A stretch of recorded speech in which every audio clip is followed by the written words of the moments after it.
Welcome back to the Fuel Your Legacy podcast. Each week, we expose the faulty foundational mindsets of the past and rebuild a newer, stronger foundation essential in creating your meaningful legacy. We've got a lot of work to do, so let's get started. As much as you like this podcast, I'm certain that you're going to love the book that I just released on Amazon, Fuel Your Legacy, The 9 Pillars to Build a Meaningful Legacy.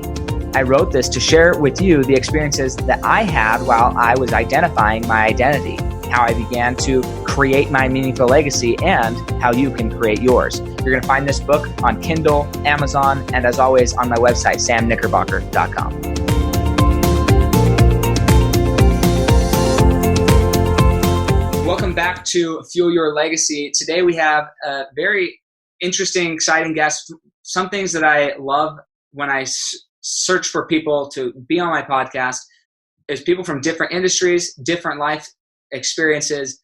And the reason for that is everybody has different legacy, and it's important to hear how different people are fulfilling their purpose in life. So today we have on, and I'm going to make sure I say his name properly, Andrey Psyche. Completely wrong. Completely wrong. That's okay. Yeah. Andrey Psyche. Oh man. That's okay. I get it wrong every time. So Andrey Psyche, and he's a freelancer, performer, musician, mystic, and he makes daily commitments to himself and to the world. He's a human. The human heart to him is the most powerful tool for success on the planet. And he has been bathing his, I love how this is phrased. He's been bathing his human heart in self-love for years. What has it gotten him is a question we're going to find out today. So Andrey, just let us know a little bit about your history. How did you discover the importance of self-love for yourself, and why is it phrased that exact way, like bathing your heart in self-love? I love it. Well, first of all, like, I am a poet, so I'm trying to convey deep emotional meanings through simple language. And once you get to a point of this whatever it is, it truly feels like there's this ethereal substance that's surrounding you, and you're just floating in it. And that's where a lot of mystical principles or religious principles or Buddhist or anything of that nature says, don't get attached to anything, because once you let go of all attachments and you attach yourself to the current moment, you start to see yourself floating through life, through the universe, and things start to get a little interesting for the individual. Yeah. Go ahead and share with us your story of how that all came to be, where you started, and where you are today and where you're headed. Sure. So I was just like everybody else. I'll try to keep this 10 minutes, obviously. Just like everybody else, and I had my path placed in front of me. You're going to go to the university. You're going to study medicine. I'm from a Russian family, and then my parents are like, you're going to go and this is going to be your legacy. You're going to be a doctor. You're going to save lives. You're going to make money. People are going to respect you. And I'm like, yeah, I'm going to do that. So going through high school, I had a lot of low self-confidence. I was bullied a lot. I was picked on, and then it got to a point where I was like, I'm not worth this. So I turned into the bully, and I started picking people. And then I adopted this masculine mindset of just go out there and just beat the shit out of the world until it subdues to your will. And I lived in that sort of mindset for a really long time. Went through college, went to the university, studied biology, studied medicine, and got to the point of graduating. And I was like, all right, let's go work with the doctor and see how this is all going to pan out. So as I'm working and I'm living with this mindset, it feels like it's me against the world. And I'm proving myself to the doctor, to my patients, to everybody. And my doctor says, all right, like you got a great potential. Let me send you to my med school where I went to in New York, and things will be hunky dory. I was like, cool, let me think about this. So after about a year of doing this and continuing to do this daily grind and showing up and I'm still loving it, I really enjoy the interaction between people. I got to a point where I said, all right, I'm going to do this. I'm going to take the plunge and go be a doctor. And I had a realization in my mind. As I was driving home to my parents, to their home, I should say, I had this flash of clarity, at least for that moment, that I've never experienced before, and gave me the understanding that it was love that I was pursuing. It was the tenderness. It was the connection, the community that I was looking for, rather than anything monetary or anything of that nature. And I projected forward, and I asked myself, is this what I really want to do? Do I want to be stuck dedicating another decade of my life to education, to get glory, to get money, to get pride, to get all of these things? Or do I want to be with my family, helping raise my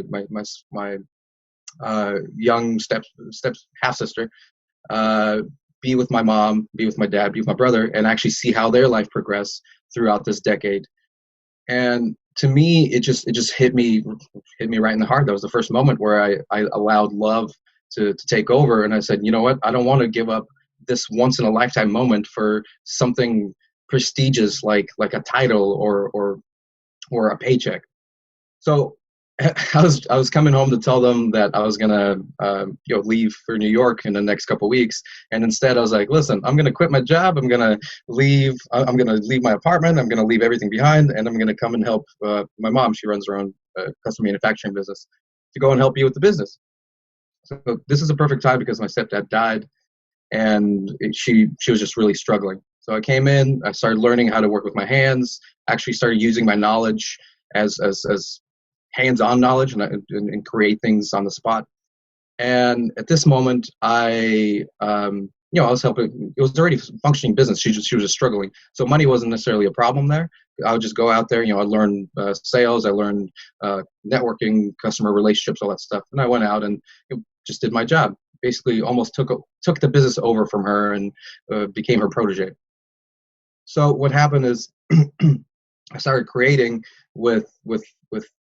playing with just random things. Up until this point, art was worthless. Music was worthless. I thought, why would anybody be spending time on this? It's just background noise.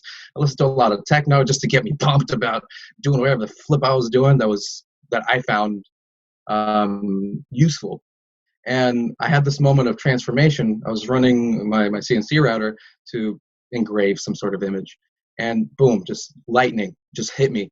And I had this understanding, this clarity, this embodiment of the knowledge that I am the creator of my life, that anything and everything that happens around me, whether it's the relationships that form in front of me, or just even the state of the world, I accepted responsibility for how it is.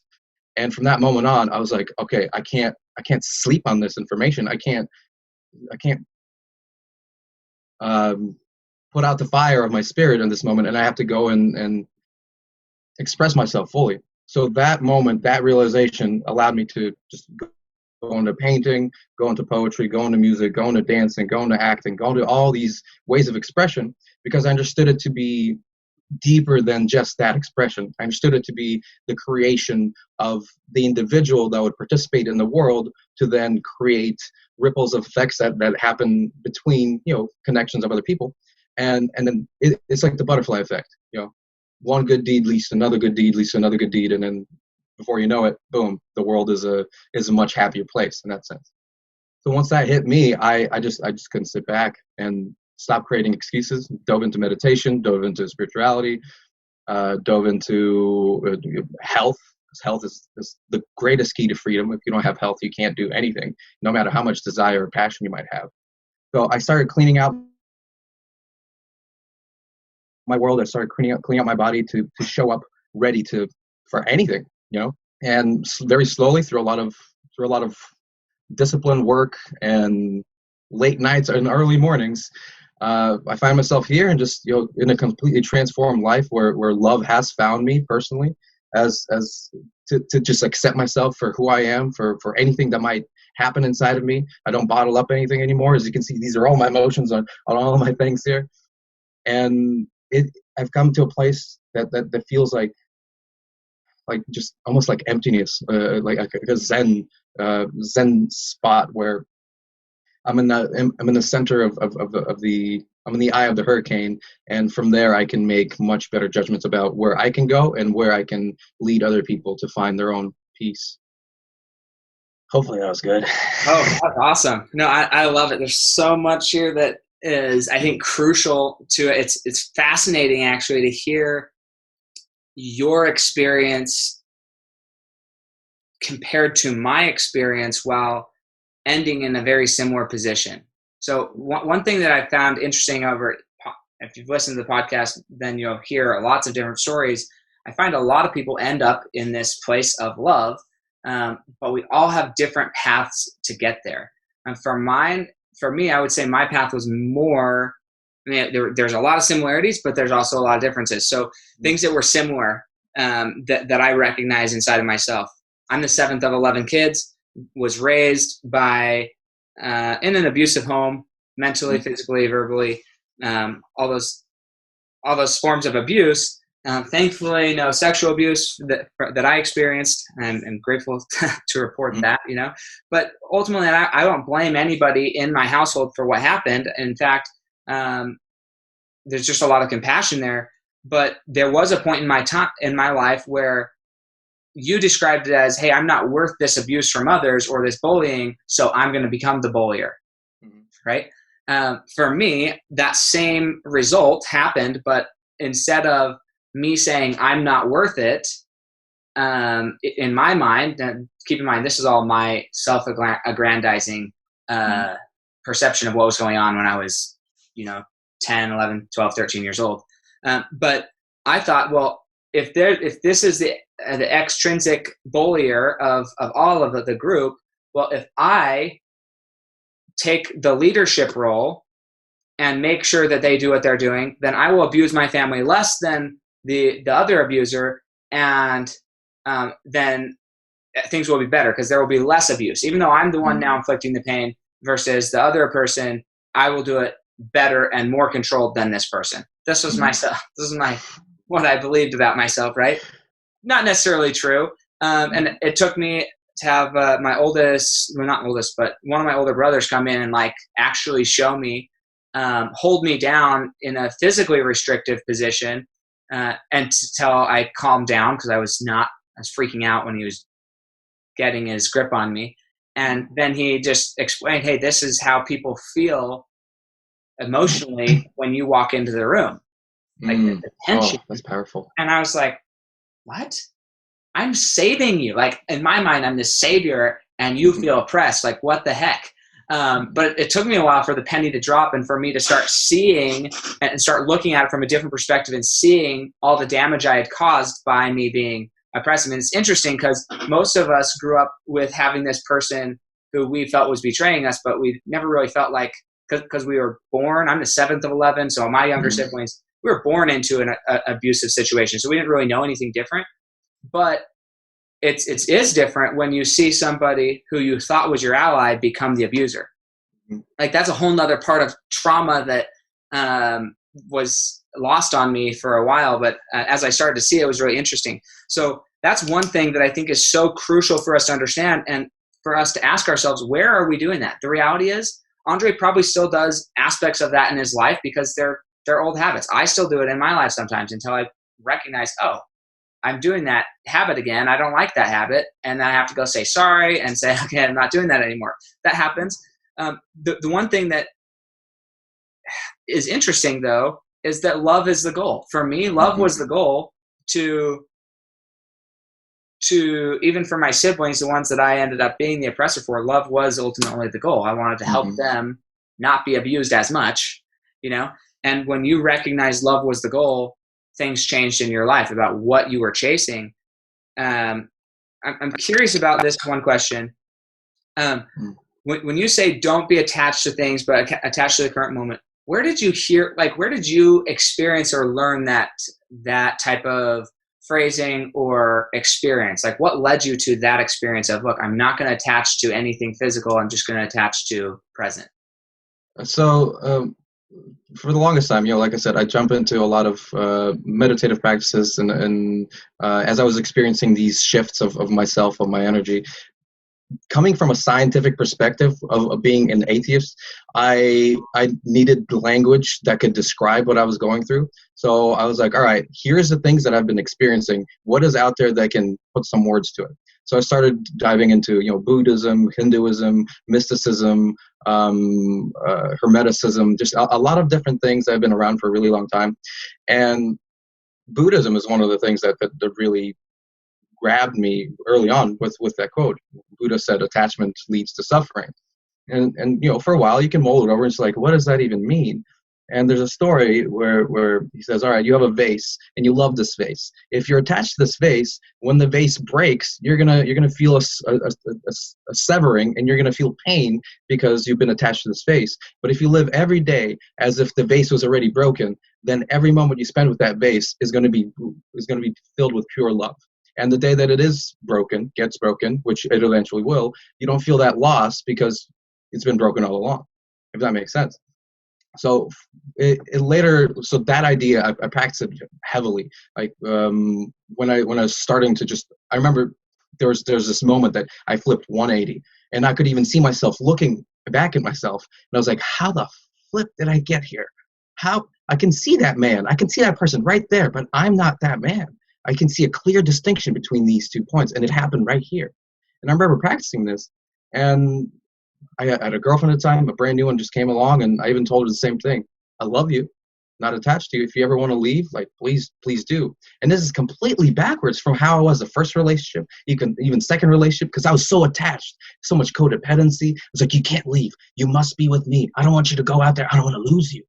And the goal was always like, how do I love you? I want to love you. I just want to protect you. I want to make sure you feel loved. But what it was, it was, again, just the abuser. I was projecting my own insecurities. I was projecting my own, misunderstanding of what love was. And when I realized to let go of attachment and just be there with the present moment, then it's like the universe opened up and love made more sense. Love is just the appreciation of that moment and taking it in as it is, rather than putting your mental projections on an individual or an environment, and then living in a fantasy world that doesn't exist.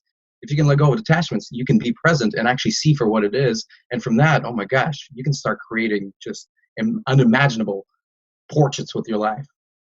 I completely agree. It's so funny, actually. I told a lot of girls that. Most of them left.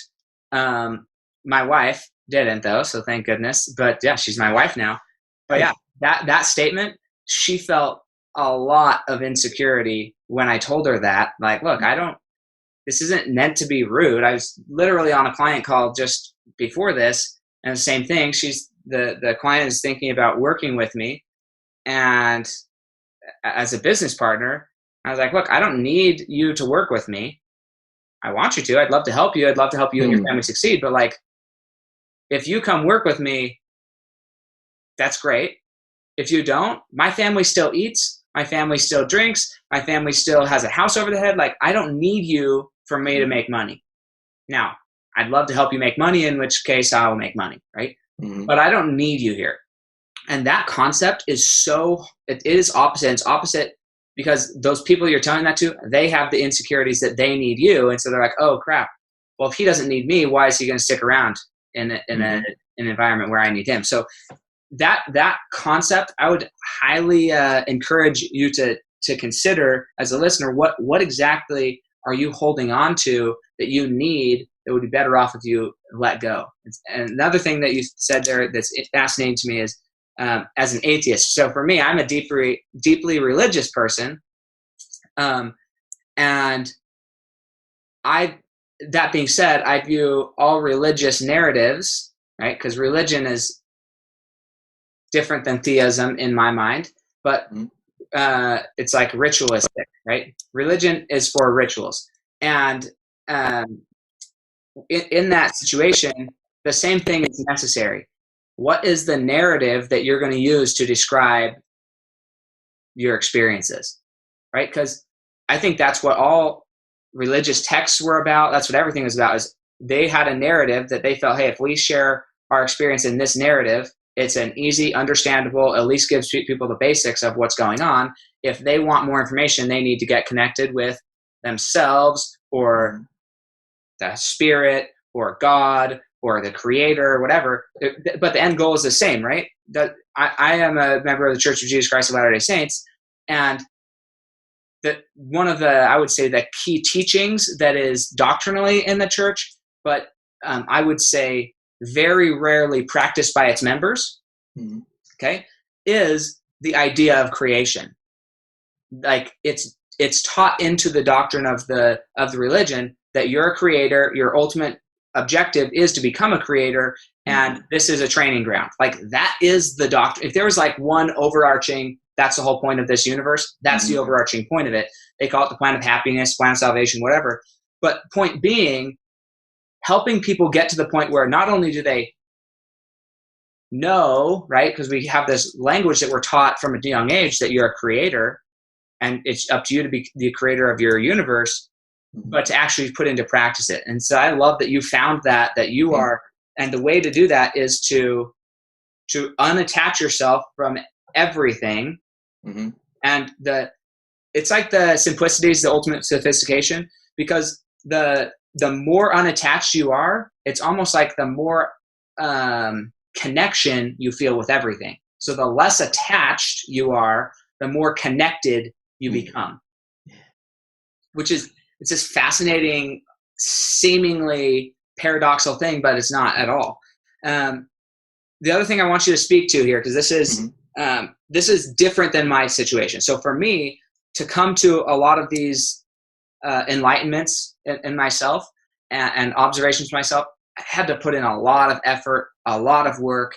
I heard somebody else had this experience, so I was like almost chasing this experience, doing everything I could, meditating, things like that. But when you said, almost every time you mentioned like you had this aha moment, it seems to me that they came during what I would consider a more mundane task. Okay. The reason this is important is because, again, if you're looking at the mind and how the mind operates, when you're performing mundane tasks, you're in a state of mild hypnosis. You're basically on autopilot, not connected to anything or not attached to process or anything. You're just going about your regular business on autopilot. So explain that a little bit as far as like why you think that your aha moments came during that type of environment. So the mind is a beautiful thing, and this is why, like, I love digging. Kind of like you said, kind of mindless tasks, because those mindless tasks are it's when you allow your brain, your thoughts to just kind of rest into into a meditative state, like you said yourself, alpha brain or beta or delta. I'm not too gets into one of those. And as you kind of get yourself into that mental state, you start to what's the word? Contemplation, right? It's different from thought. Thoughts will sit there and they will eat you up. And what if this and what if that? Futures, past, all these things that don't exist. Contemplation is just a thought about ideas, and you allow an idea to just kind of marinate and evolve into whatever it is. You just plant a seed and you allow the tree to just sprout out there. So to get to that point, same thing. I was meditating. I took health seriously. I started cleaning my body. Started eating organic. Took all the pesticides out. Exercising regularly. Or at least being very active. And all of that, and literally crying almost every night from my meditations, because I would be uncovering so many deep buried emotions and deep buried just interactions, moments that I was like, man, that was me. I said that to my mother. I said that to my best friend, and I'd come out just tears. And then next day I would have to come out and just retribution. I'm sorry I did that. And they're like, what? It's like, it doesn't matter if you don't remember. I did this, and I know it was I don't want to say wrong or right, because those don't exist, but I know it was painful for you. And as 3 hours a day, probably one in the morning, one midday, one at night. And it was that fertile ground that I created that then when I found myself in these mundane tasks, and I found myself contemplating whatever ideas were all around me, just this clarity, this pureness, I feel like I was in the right place to have that lightning strike hit me, my aha moment, my moment of enlightenment that allowed me to see something beyond myself. As soon as I took myself out of the picture, then you can start to see the universe that is around you. And I don't credit the mundane task, but the tasks definitely get you into a place where then you can become receptive to whatever is around us. Sure. I think what's fascinating to me is often if it depends, man, there's so many different schools of thought, right? Mm-hmm. And I'm of the opinion, just from like a neuroscience perspective. So I tend to be more scientifically minded than purely ethereal. So like if it's too woo woo, then I'm like, show me some data, show me some realistic reasons why this is happening. And I think it's all there, right? I don't think that meditation or any of this can't be tracked. I think there's maybe certain limitations currently of how we're tracking stuff that we don't have complete understanding. But the more and more that we're able to track, the more and more like, okay, yeah, this makes complete sense between brain waves, between energy, between electricity. I mean, all those things, they're all real things. And so it's all trackable. But what's interesting is there are pockets of, oh man, what's it called? Of different, I would say, studies, whether that's, I don't know, just different areas where they focus on meditation, yoga, things like that. And they are, in their mind, for whatever reason, it gets translated to the rest of the world who doesn't quite buy into it yet, that meditation looks a certain way. And that, because I was having this conversation with my wife a few days ago, she's like, well, Sam, why don't you meditate daily? Why don't you, because I was saying, hey, these are things that have helped me in my life. Why aren't you meditating daily? Why aren't you having somebody who does NLP practices on you and all these things? And she's like, and I was like, okay, so that assumption is that because my form of meditation doesn't look like what you think meditation looks like, that I'm not meditating. In my mind, meditation is at its basic core anything that puts you into this mild hypnosis state. And so if running, all that's required for your body to run is like 3 or 4 processes to run, that's a meditative state.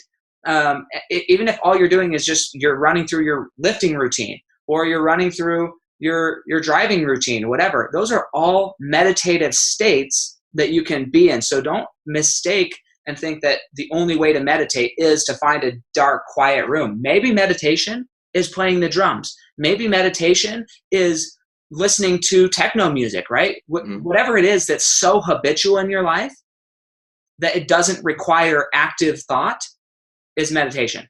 And it's like basic core. And so I love that. And I'm glad you had brought that out. One, that you had prepared yourself for it mentally to flow to open those flow states up, but also that you're actively doing things that you already were comfortable doing to allow that meditative state.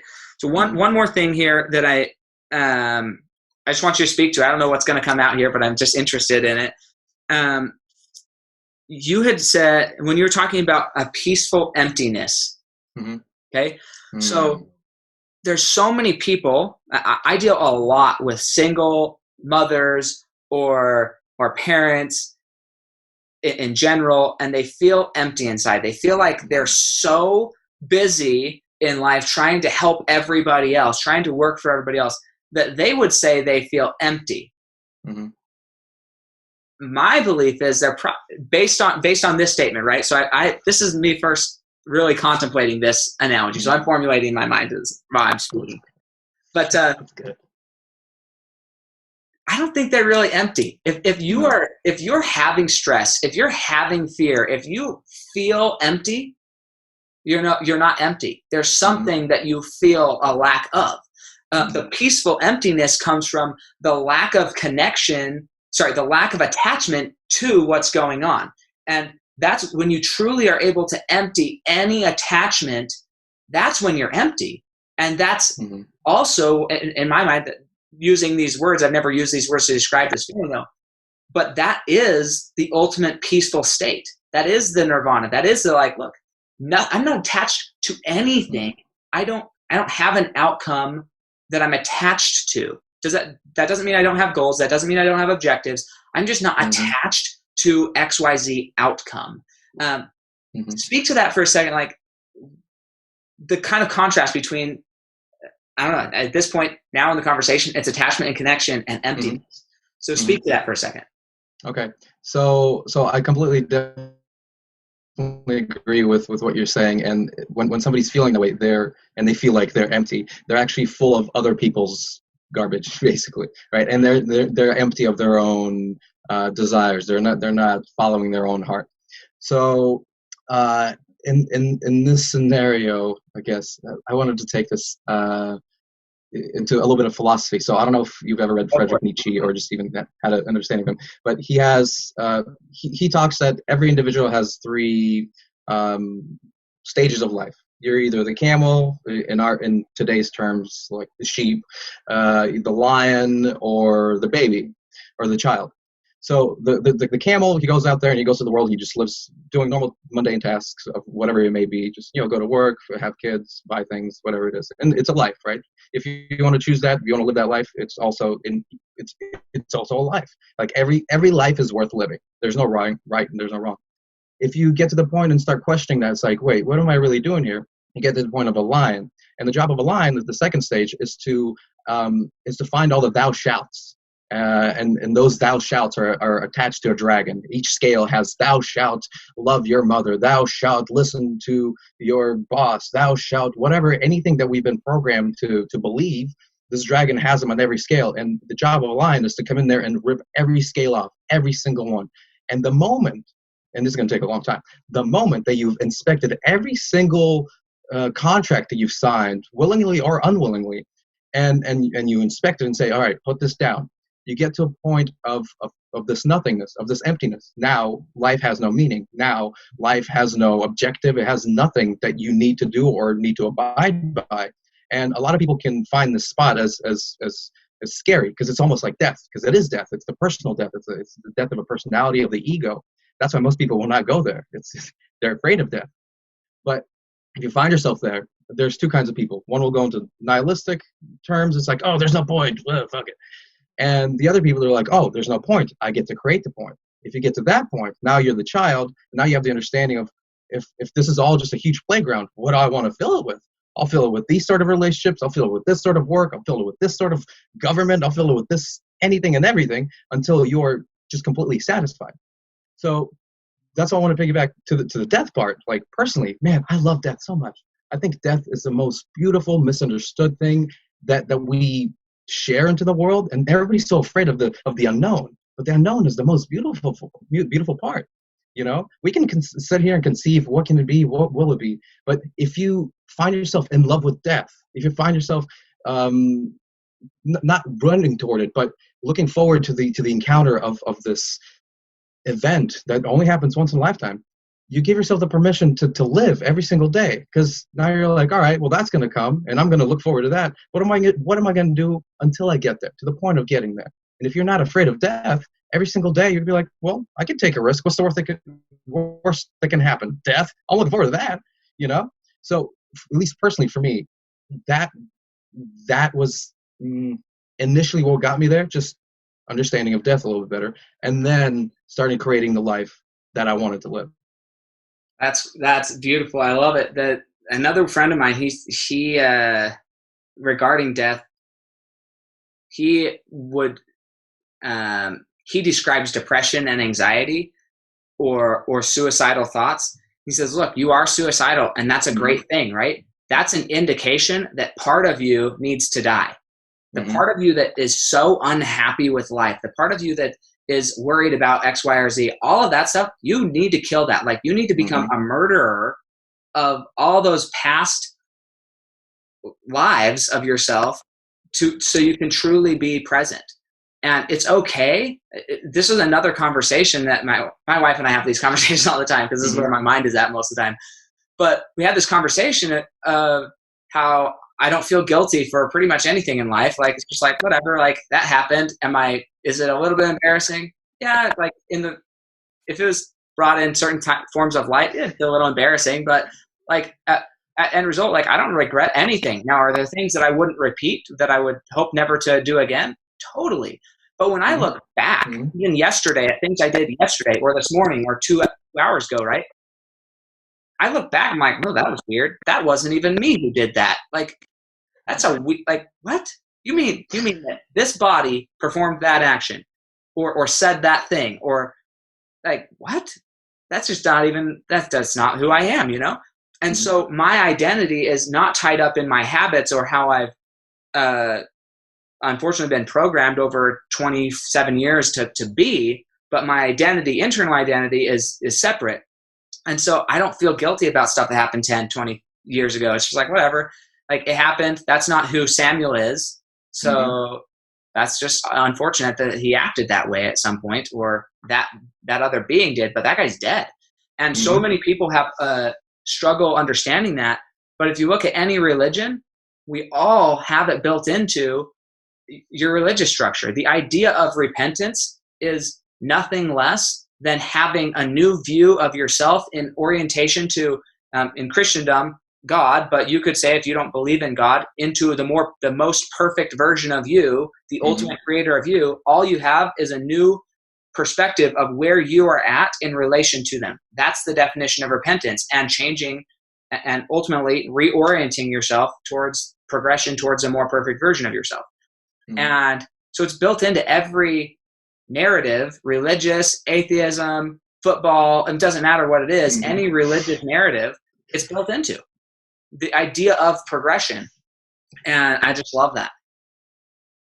I too love that. Like, that's why when I started diving into it, like, I became an omnist. Now I'm just like, all right, I see the truth in everything. So because before, man, you say the word God and I cringe. I was like, ugh. And now I'm just like, all right, like, this is what it is. And there's all this beauty around me. And okay, let's take this. Here's a piece of the truth. Here's a piece of the truth. And yeah, religions or spirituality or anything of that nature, it's all a unifying idea of, hey, let's all get connected with ourselves, with everybody else, because we are the same. We're different expressions of the same entity, of the same essence. Like, so when that again clicked with me, I was like, unconditional love just came flowing, and nothing matters. Like, you can come in here and you can say all a bunch of negative things, or you can just spit in my face, try to punch me, and I'm like, all right, I know you're feeling that way and you're trying to project that onto me, and how can I get you to forget about that moment, that part, and elevate you to a better part? And honestly, like, I find so much beauty in human interaction now.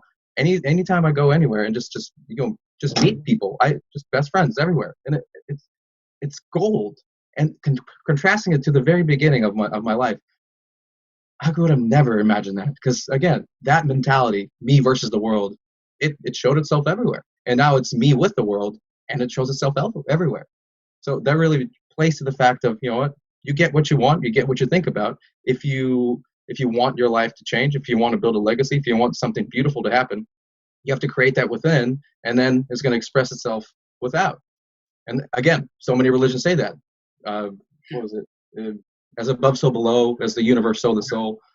You know, it's amazing, and it's just so amazing. It's magic. Yeah, and the funnier thing when it comes to religion is people who have, and this is not, I mean, it just is what it is. People who have not gotten to that perspective. I guess that, I don't know how to say this. We all use the same language to describe it. And so what's fascinating about it is you have somebody who doesn't understand it, and you try to say, this is the feeling, and you're using their same language to describe it. And they're like, nope, that's not what those words mean. And you're like, okay.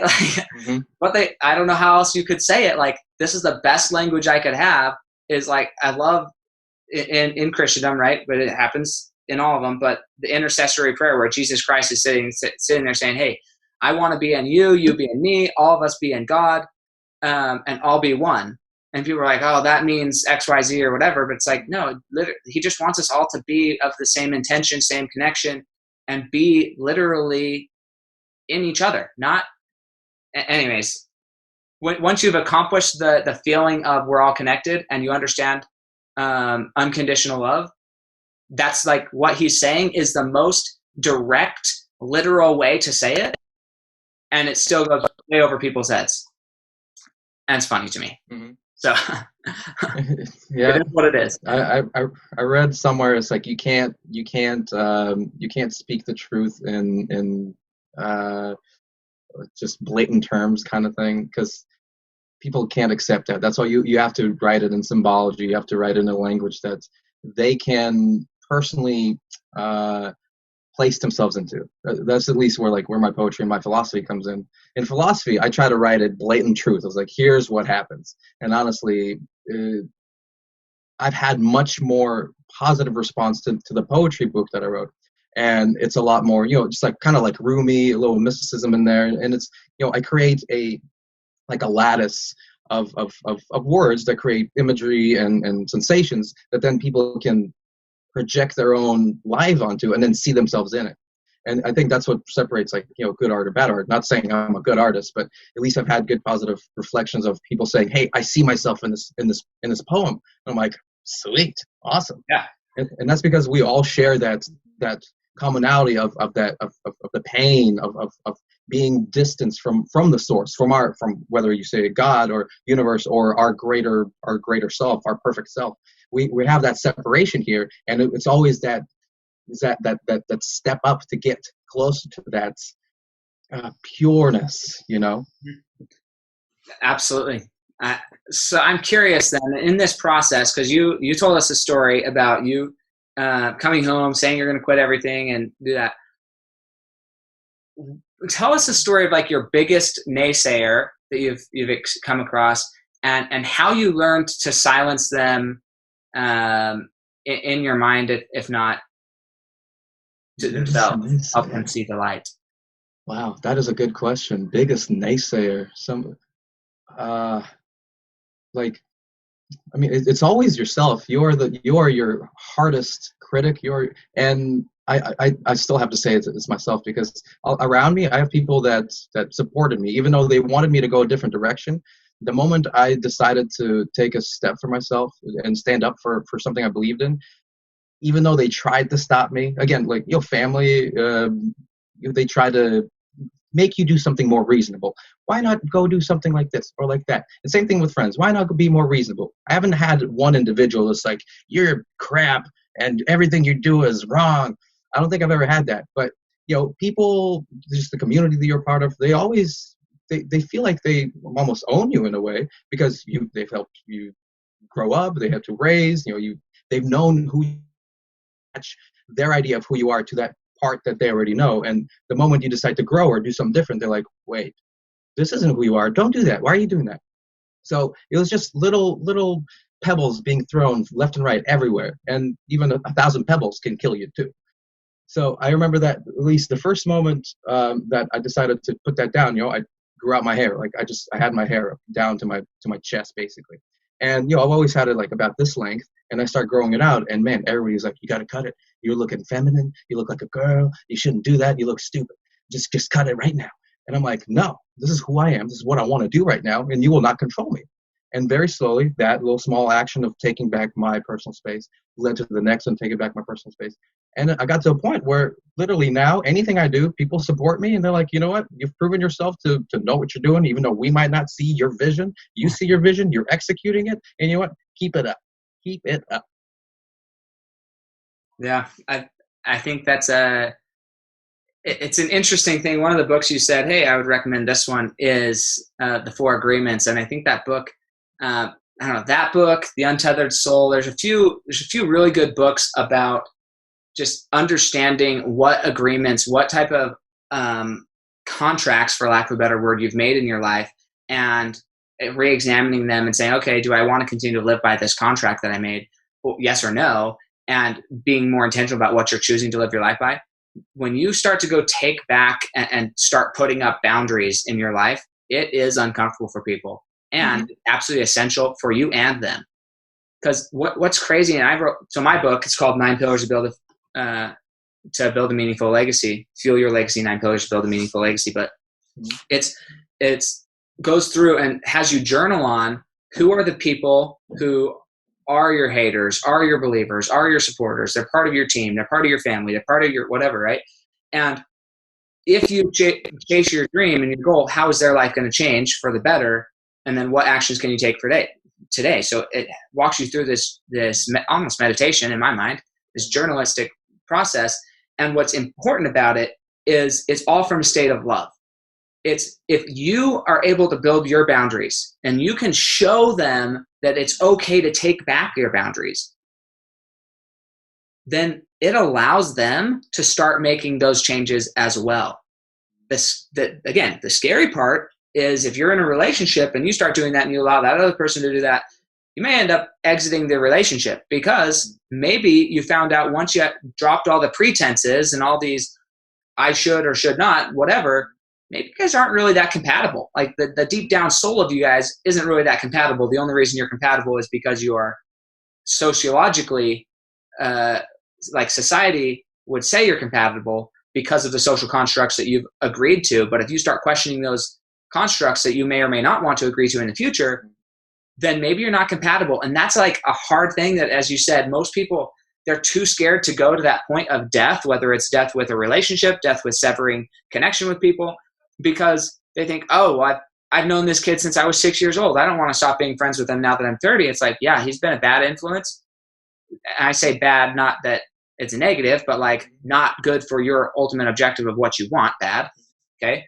The whole time. So why hang on to it? If he's holding you back, why hang on to it? And that's hard for people to accomplish, but I couldn't recommend a better process to go through to become one with yourself and identify really what your goals and objectives are. Mm-hmm. So that's awesome. I'm curious where, if somebody wanted to listen to your music, view your art, kind of get a touch of your soul and how you view yourself through those mediums, where do people reach out to you? Maybe they just want to have a conversation because they like where you're at in poetry or where you're at in philosophy. Where would they get in contact with you? So the best place, honestly, is my website, andreypsyche.com, ANDREYPSYCHE. And there I try to post just the hub of everything I have. And then beyond that, I'm very active on Facebook. You can send me a personal Facebook invitation if you'd like, just not even a group. If you want to come to the group, it's just the same stuff I have on Instagram. So, but if you want to have a personal connection with me, which I encourage, just Andrey Psyche, you're going to see this face looking with some, like I did some digital art over the background, and I'm like, oh, fabulous. So yeah, you find me on Facebook, very active there. Instagram, also Andrey.Psyche, but I also have 8 other Instagram pages, each one separating my talents, poetry, music. I'm Russian, so I have a Russian page if you speak Russian, and then memes and just a bunch of stuff. I just try to express myself as clearly as possible to reach the people that I want to reach.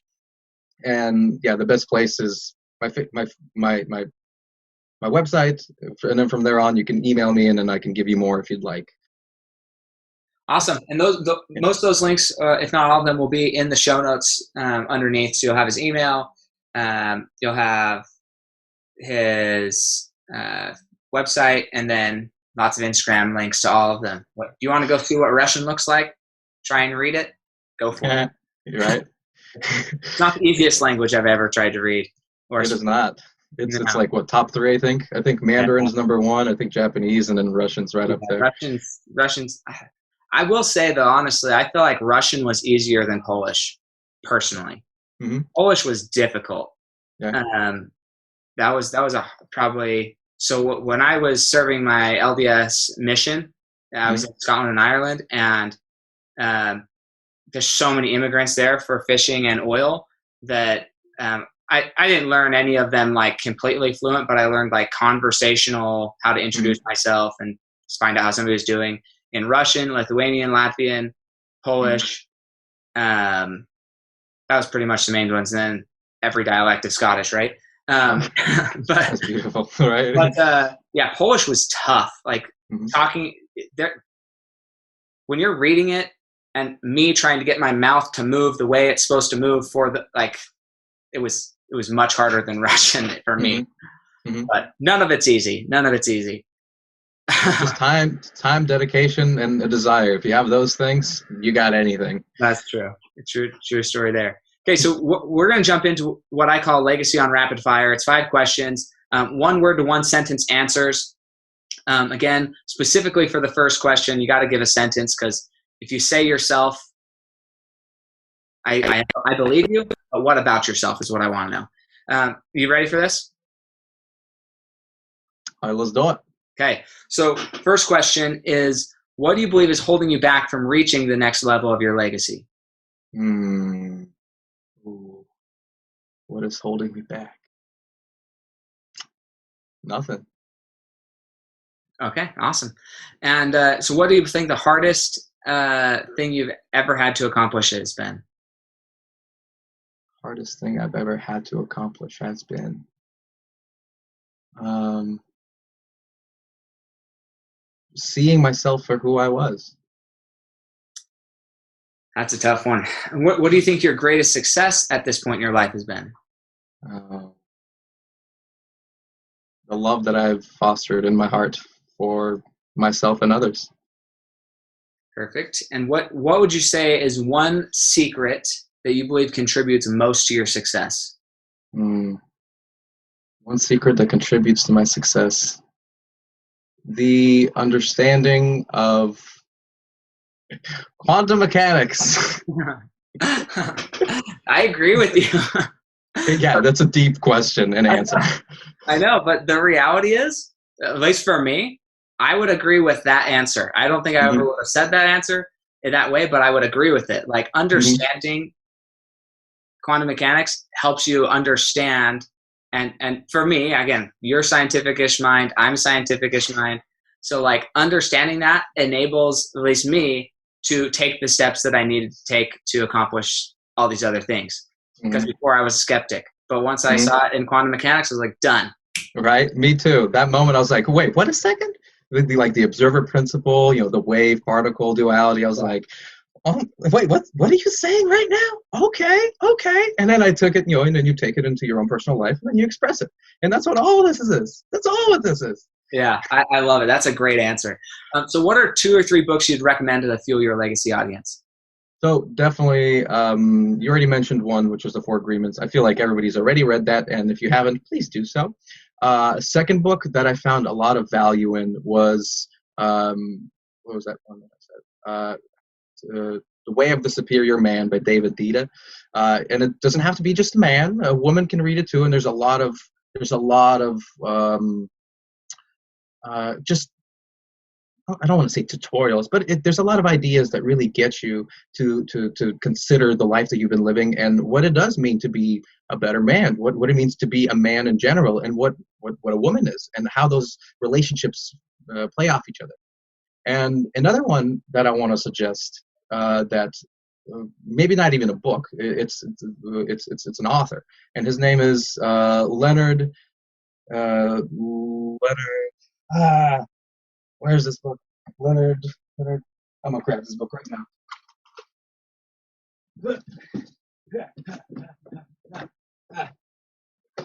Leonard, where are you? Aha! Thank you for your patience.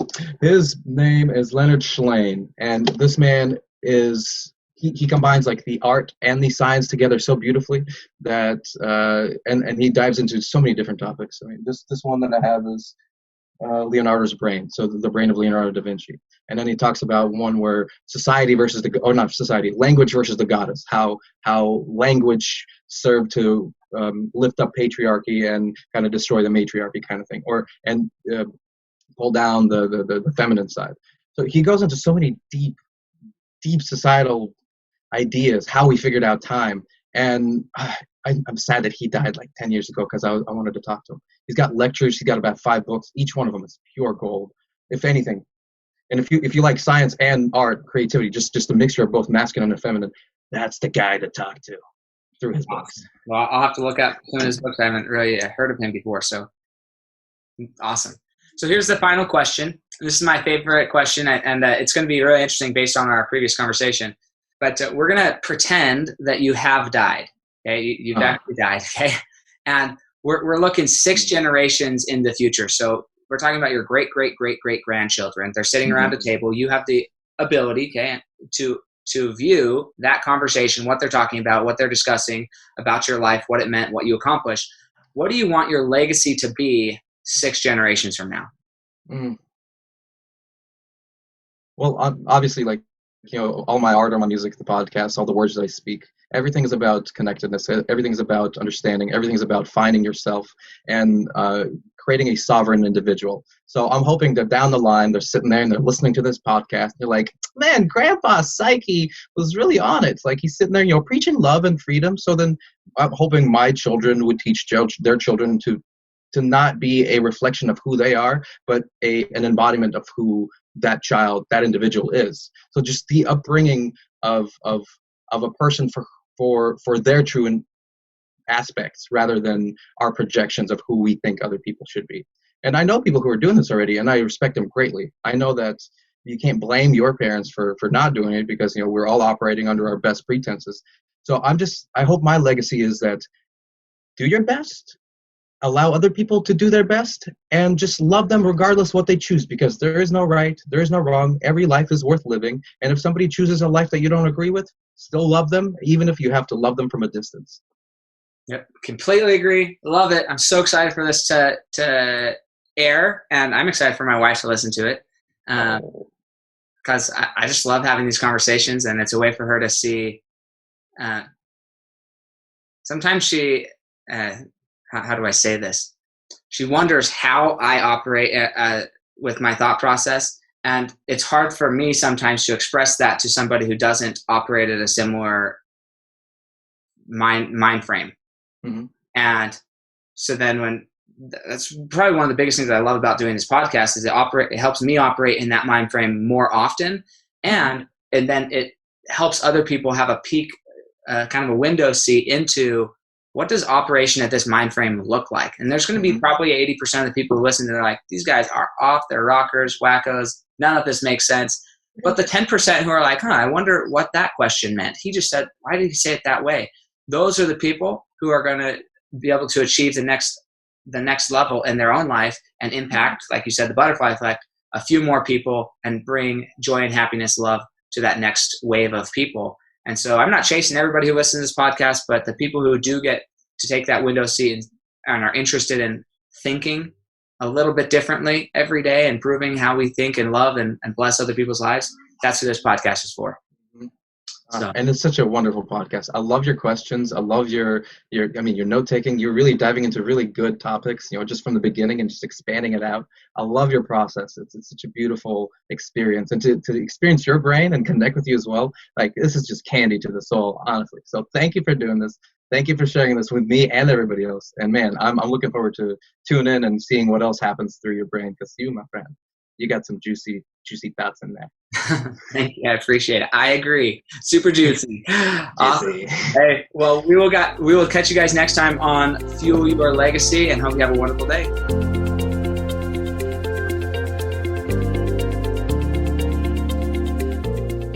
Thanks for joining us. If what you heard today resonates with you, please like, comment, and share on social media. Tag me, and if you do give me a shout out, I'll give you a shout out on the next episode. Thanks to all of those who've left a review. It helps spread the message of what it takes to build a legacy that lasts. And we'll catch you next time on Fuel Your Legacy.